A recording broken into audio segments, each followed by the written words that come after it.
Muling pinag-uusapan ng mga kapamilya fans sa mga posibleng bagong artistang ipakikilala ng ABS-CBN matapos ang sunod-sunod na anunsyo ng mga bagong programa at proyekto ng network.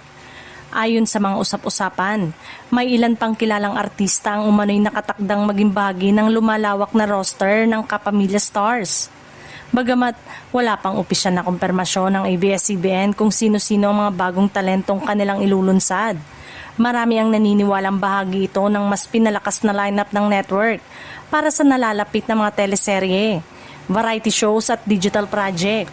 Dahil dito, tumataas ang excitement ng mga tagahanga na naghihintay ng susunod na malalaking anunsyo.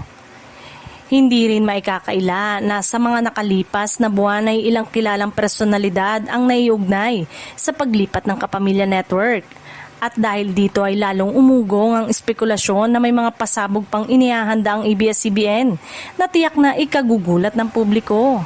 Samantala, patuloy ang pagpapalawak ng ABS-CBN ng mga programa nito sa iba't ibang platform upang mas marami pang manonood ang maabot sa loob at labas ng bansa. Kasabay nito ang pagbuo ng mga bagong proyekto na nangangailangan ng sariwang mga muka at dekalibreng artista. Marami namang netizen ang nagpahayag ng kani-kanilang hula kung sino-sino ang maaaring maging susunod na Kapamilya Stars. May ilan ding umaasang makakita ng mga dating artista mula sa iba't ibang network na muling magbabalik sa primetime sa ilalim ng ABS-CBN. Sa ngayon, nananatiling haka-haka pa lamang ang mga usap-usapan hanggat wala pang opisyal na pahayag mula sa ABS-CBN.